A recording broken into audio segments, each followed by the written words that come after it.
In early 1942, with the Japanese in control of all the Philippines, the U.S. position in the Pacific was bleak indeed. With the fall of Corregidor in May, the Japanese greatly increased the area of their domination. Below the equator, the enemy began making landings on the northern coast of strategic New Guinea as early as March 1942.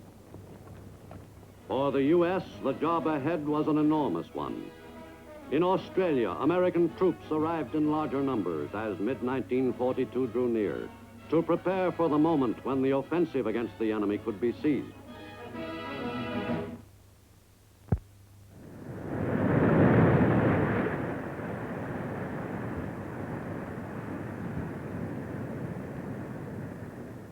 In the Southwest Pacific, New Guinea was the major battlefield, where the Japanese and the Allies were finally to come to grips.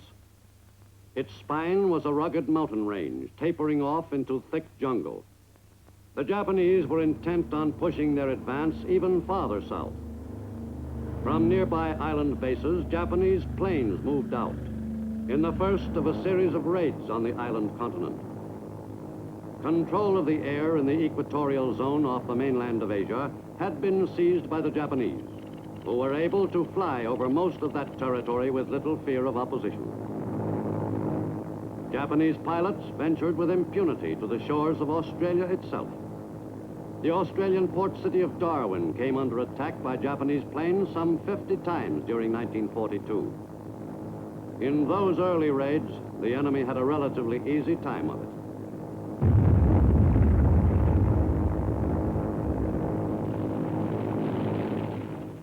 In late August 1942, Milne Bay at the tip of New Guinea became the newest Japanese invasion target.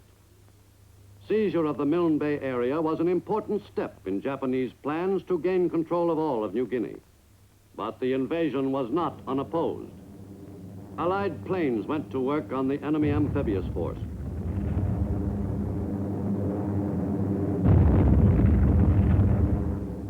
The Milne Bay area was not to be the enemy's for the taking.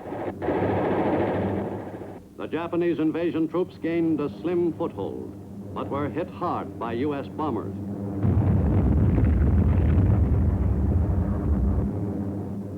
American planes concentrated on the enemy's supply centers and badly crippled the Japanese beachhead operation.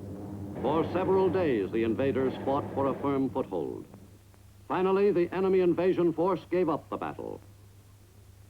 For the first time in World War II, a Japanese offensive had been beaten off. The enemy amphibious force returned to its base.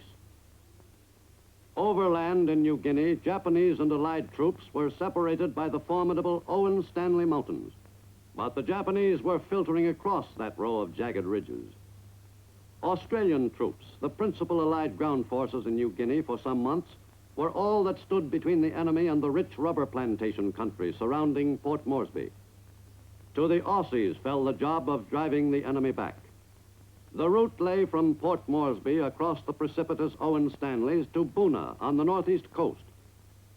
The men who were to fight their way through that hazardous country along the Kokoda Trail were the diggers, Aussie soldiers of the 7th Division. For 8 grueling weeks, beginning in late September 1942, the 7th Division Aussies drove doggedly across the mountains under conditions which would have stopped many a fighting force. But the Aussies never let down. In spite of the trying conditions, the morale of the fighting men was good, right down to the privates and lance corporals. Pushing along the Kokoda Trail took some doing. The country was tough, and we even got used to crossing swamps.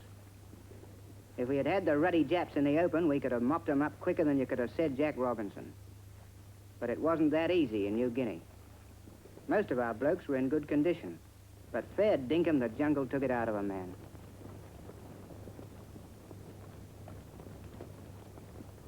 There was always something needed doing, even when the Jap wasn't about. Now and then we stopped for a bit of tucker and a quick look at a snapshot of that Sheila in Sydney. And we couldn't let ourselves go to the pack, even though we weren't in very civilized country. But the stops were short. There was always time to push on again, through the jungle and on up the trail. Every time a twig snapped in front of us or behind us, chances were it'd be a Jap. And most of the time the twigs didn't snap. The Japs knew this kind of country like a book. When we did find them, we'd give them a good doing over.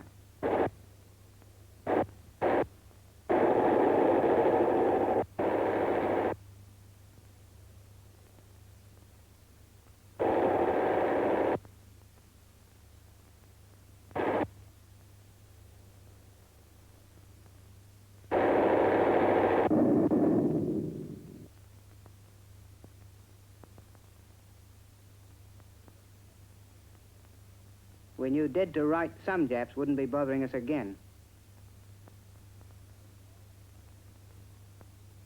Day and night we had to be on the watch. Often New Guinea seemed to be covered with nothing but kunai grass. But sometimes we'd feel we were getting somewhere.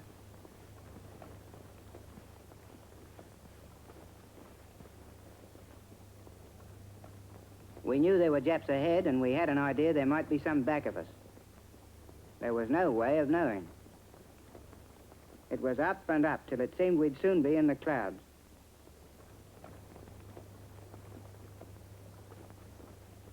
If there were any mountains higher than the Owen Stanleys, we didn't want to hear about them.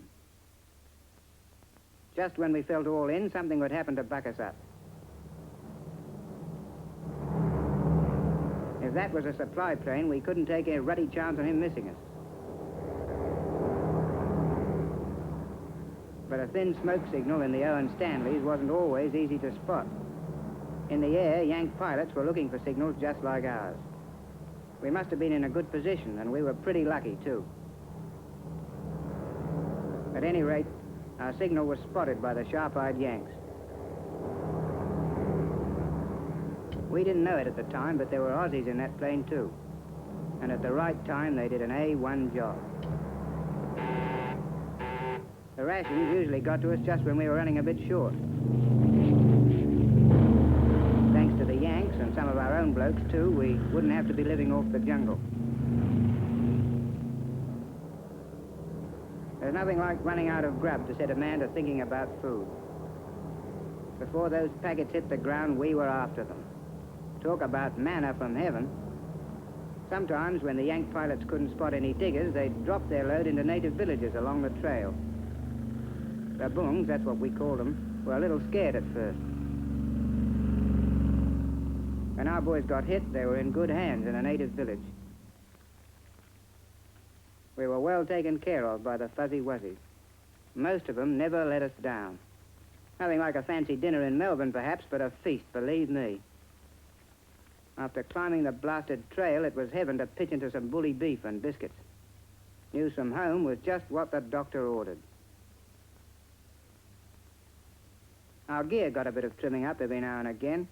Then we'd shove off again, up the sides of the Razorbacks. The top seemed thousands of miles away. Our cobbers, the Bungs, gave us a hand as we got near the ridge. They were as sure-footed as mountain goats and much handier to have around. Up near the top, we had to be especially lively about keeping an eye open for the enemy. We were about due for another scrap. We smelled trouble, so we thought it might be a good plan to have a look-see. And it turned out to be a good idea. Some Japs' numbers were coming up.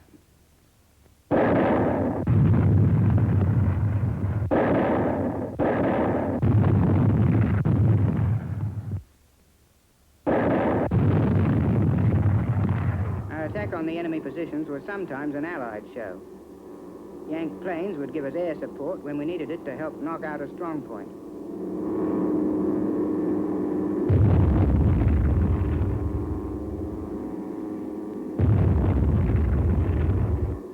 The Yanks poured it on.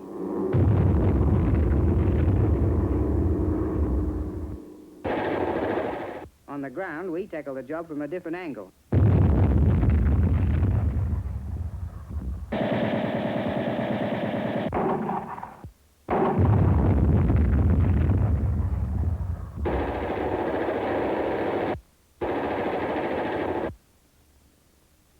job was done, but we didn't come through unhurt. Moving our wounded back in that going wasn't easy. We were doubly glad to have the bungs with us when any of our boys had to be taken out. The men got the most careful handling possible in that country. These wild New Guinea natives were about as gentle when they were carrying our boys as anyone I'd ever seen. Somehow, our New Guinea helpers always managed to get the wounded men back to safety, no matter how tough that job was. At the nearest native village, our casualties would be taken care of tout sweet. Everybody in the village turned out to do what they could, including all the Aussies who happened to be hanging around. From then on, the wounded were in the hands of the doc, who pulled the boys through most times.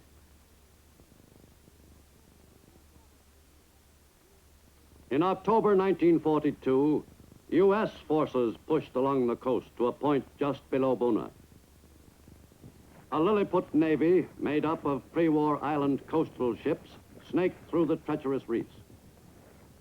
The GIs made the rest of the trip in outriggers. The New Guinea natives were most cooperative. The GIs of the 32nd Division made a novel kind of landing and prepared to drive overland to link up with the Aussies and lay siege to Buna. The necessary supplies which would be needed on that drive were expertly unloaded. The campaign to take Buna was an expensive one for the Allies. Unfortunately, the necessary U.S. strength and ground forces was lacking in northeastern New Guinea during November 1942.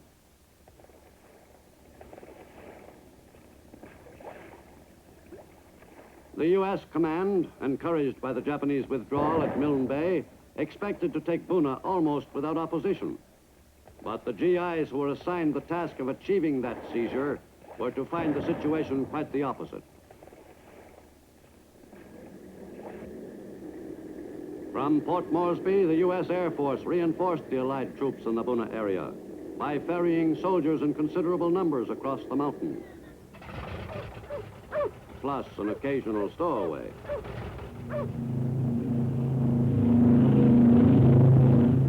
This was the way to cross the Owen Stanley Peaks.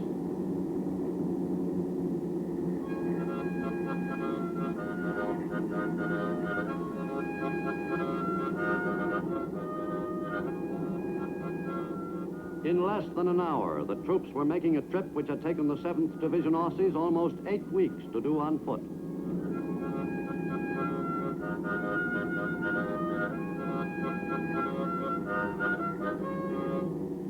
Some 15,000 troops were transported from Port Moresby over the Owen Stanleys to the battle area behind Buna.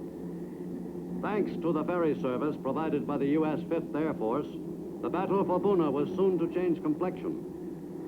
The jungle didn't slow down these fighting men.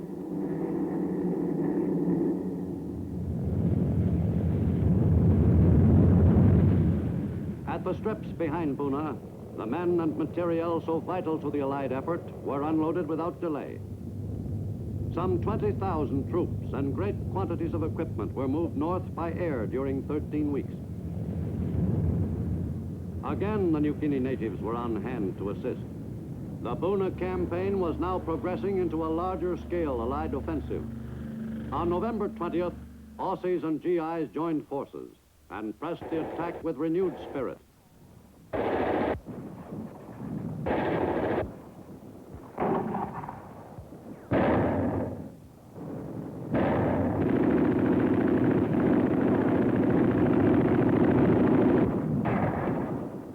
For 6 weeks, Allied troops invested Buna.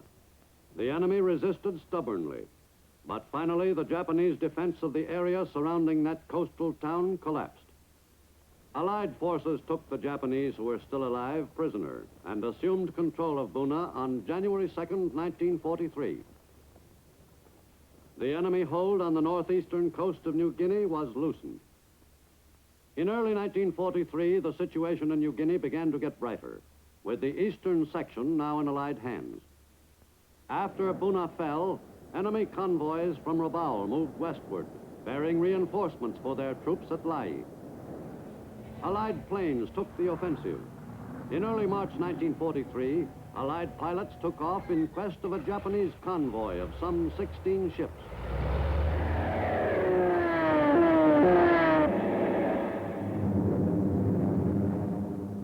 north of Cape Gloucester, New Britain, the pilots spotted their prey. This was the occasion all the Aussie and American pilots in the air over the Bismarck Sea had been praying for.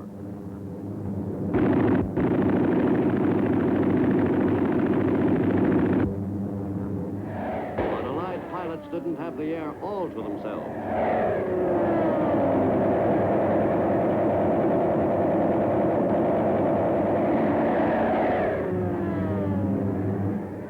For 3 days, Allied planes attacked their targets.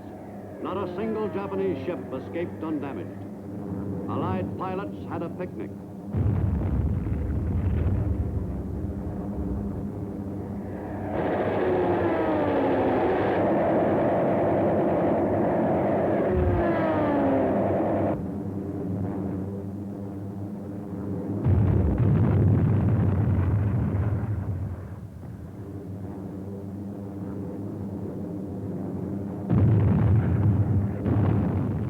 In the Battle of the Bismarck Sea, U.S. and Australian planes sank 12 enemy ships and effectively put an end to this determined Japanese attempt to strengthen their New Guinea ground forces.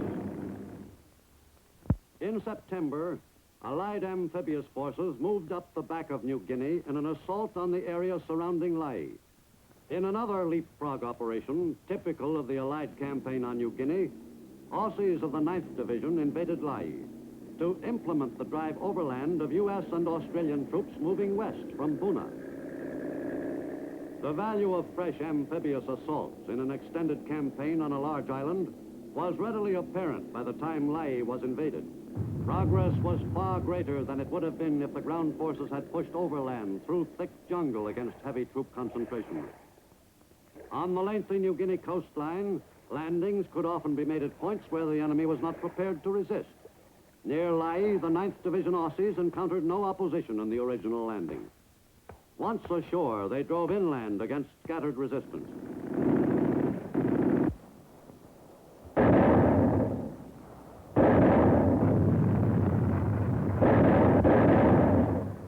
The Aussies caught the defenders of Lae off balance.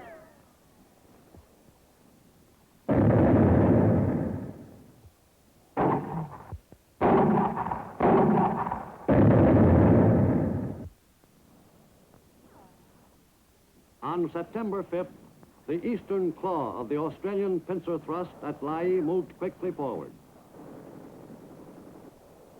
The Australian attack group coordinated its drive with a force of American GIs who were fighting a diversionary action to the south. The fight for the Huon Gulf area was no easy operation. From Port Moresby, American paratroops prepared to fly north to reinforce their brothers in arms fighting in that sector. This airborne assault was personally supervised by the Southwest Pacific Theater commander himself. The paratroopers were to help break the back of enemy resistance at Lae. General MacArthur demanded that the objective be seized at once. 1,700 men of the 503rd U.S. Paratroop Infantry Regiment were to make the jump. Parachute landings in combat were comparatively rare in the Pacific, since the terrain was not often conducive to successful jumps.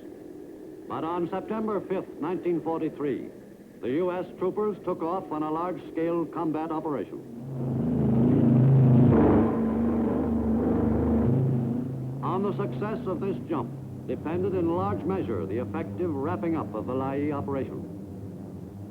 The men were intent on the job ahead. Scores of C-47s transported the paratroops across the Owen Stanleys, supported by bombers and fighters. In a B-17, General MacArthur had a ringside seat from which to supervise the entire operation. The general grew especially interested as the planes drew near the jump point. As the vital area was reached, the A-20s laid down a smoke screen, which effectively shut off the planes and the paratroopers in the air from the sight of the enemy below.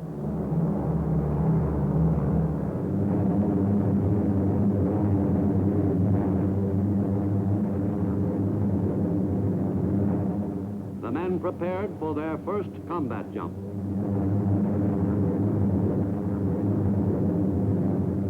At 10:22 a.m., the paratroopers went into action. The The jump at Natzab went off as smoothly as it had been planned.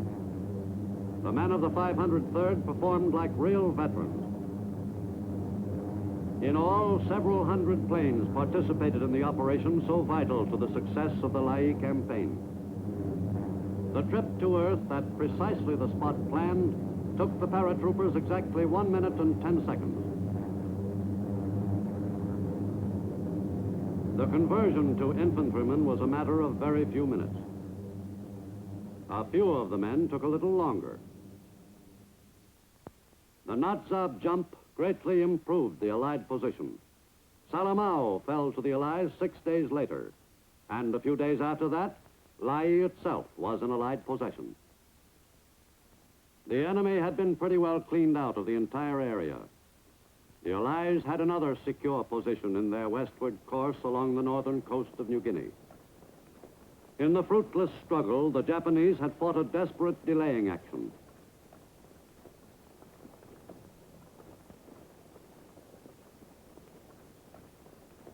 The Aussies entered Lae itself on September 16th. The enemy had completely evacuated the battered coastal town. In the 12-day engagement, the enemy had lost men and equipment in vain. Allied air power had provided the necessary added punch which helped to hasten the Japanese defeat at Lae.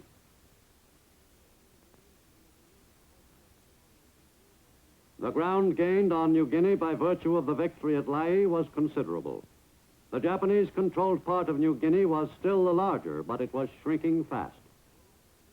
With the Lae-Salamaua Area 1, the Allied troops consolidated their position and prepared for future assaults against other enemy concentrations in New Guinea. The GIs and Aussies who had taken the Lae area in a truly joint operation moved on to extend Allied control on the Huon Peninsula.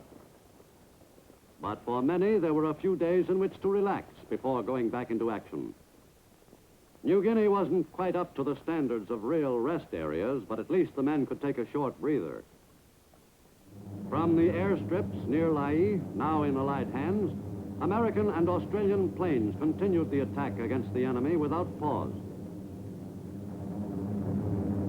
From the new advanced bases, Allied pilots could pound enemy positions in western New Guinea without let-up. The missions against Japanese Army units, supply dumps, and shipping were stepped up during November and December.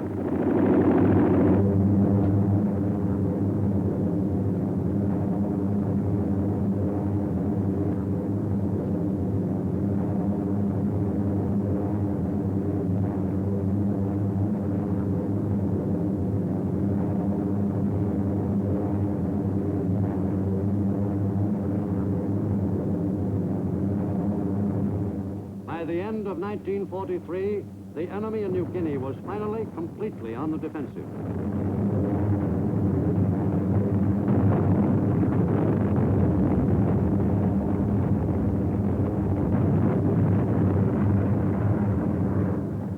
U.S. 5th Air Force bombers carried the fight to the enemy, softening up the areas where new leapfrogging invasions were already planned.